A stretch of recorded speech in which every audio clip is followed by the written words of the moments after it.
Shut up and sit down.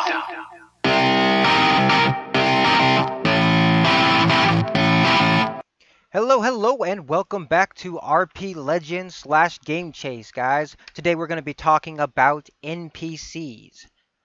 Now, a non-player character is an NPC, and it is a character that is controlled by a moderator or game's artificial intelligence, aka AI, rather than by a gamer. Non-player characters serve a number of purposes, including as plot devices. NPCs can be used in advance to storyline, just to get it progressing along the way, and are otherwise used to fill up the empty void that is an artificial roleplay world. I mean, you don't want to be going around the world, there's nobody there, right? You enter a city, you expect there to be children playing, you expect there to be people working, stalls where merchants are yelling at people, things like that. You don't know if you're actually going to interact with them or not, but it's nice to see them there. You know what I mean? Same thing with the guards that walk by and they serve their purposes and routes. Just you want there to be life in any role play game that you play, and NPCs are very essential for that. Now, there are several variations of NPCs. They're all separated by categories, and we're going to start naming them off. Let's start with standard NPC. A non-player character describes a character that gamers interact with throughout the game. Interactions cover the game from plot advancing conversations to regular commerce, just to get to the next best sword or armor, equipment, things like that. NPCs do not include enemy units, as blasting, slashing, bombing, or sniping are not really interactions in any sense. You know what I mean? It's just you killing somebody. It's not really an interaction. But generally speaking, with an NPC or character controlled by the game itself, they are generally friendly, or at least non-openly hostile towards the gamer or controlled characters. Now, this is a standard NPC. They're there to fill the void. They're there for you to interact with, if you should choose to interact with, or just ignore them to pretend that they're there. An enemy is an enemy. You know what I mean?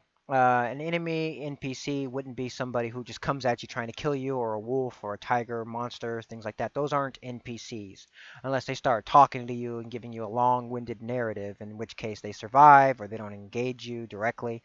That's basically what a standard NPC is. Let's move on.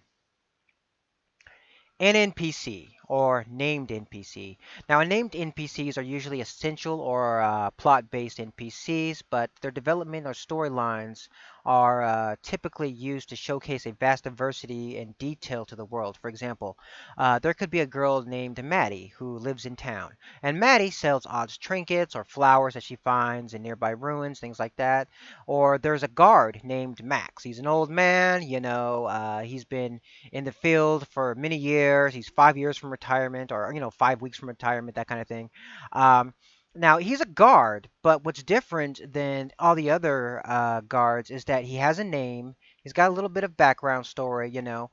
Simply introducing yourself to this NPC, getting his name and information, sort of changes the dynamic between NPC, who is simply a background character or an object to fill the void, and an NPC, which is a named character with some sort of identity, information, or history. One way to change an NPC is really just asking them more about them. Like, hey, what's your name? What do you do? What's your history? If you engage, if you're like, in a role play session, you can't do that really with games. But if you go to if you're playing D&D or another tabletop game and you're sitting there interacting with somebody, or you're just role playing in text-based online games, you're like, hey, what's your name? How are you? What do you do for a living? What kind of stuff do you know? Things like that. The GM is forced to really remember everything that he says, create a narrative for this character. And now that there's been some energy invested into this no-named NPC, now this guy's name is Paul.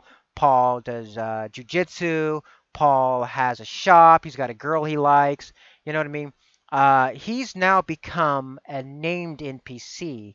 And if you can keep him alive long enough and you remember his name, you talk to him a few times, have more interactions with him, this NPC can evolve himself into an HNPC or a plot-based NPC, maybe even join alongside you one day or even become essential, just if you can keep him alive long enough to evolve. Let's move on to the next one. HNPC, or companion NPCs. A heroic companion NPC is not only a named NPC, but one with an initial storyline, perhaps short or lengthy depending on the creator, but what's notable is their ability to join you as a member of your group, either by following or helping even serve your character throughout the storyline. It can often be much harder to kill these NPCs than, a random NPC or an NPC for that matter, if that's following you. Usually there are no way in shape immortal or, essential unless that particular skill is given to that character. I can't imagine why for, right? But for example, it would be much easier to resurrect or save a companion than it would be a regular NPC. Somebody sends you into a mission, they give you 10 red shirts, basically 10 no-named guys you don't know anything about, and they go into battle, and it's like, okay, these guys are definitely going to die or just be not useful at all. You know what I mean? And one way to elevate them is to maybe talk to them, give more information about their names and things like that. However, usually when if you're like doing a D&D or a text-based role play, and somebody starts telling you their names and their history, things like that, usually a kind of a jerk or an a-hole moderator is going to tell you all this information so that it becomes more impactful when he slaughters them viciously, right? So you always got to be watchful for that.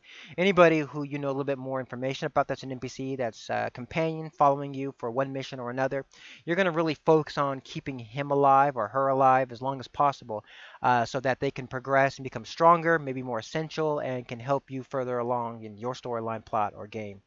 Let's move to the last one, or the second to last one, and that is plot-based NPC. Now, a PB NPC or plot-based NPCs always serve a narrative.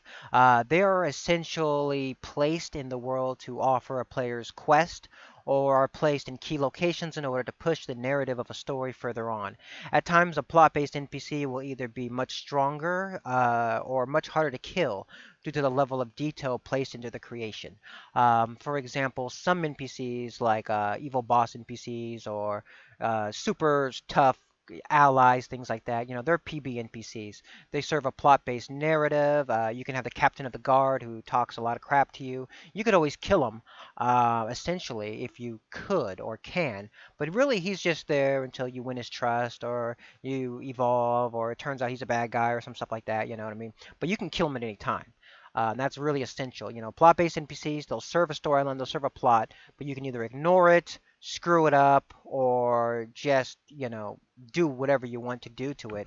It doesn't really affect your overarching storyline or plot, but they are essential in the sense that they have something that they can provide you.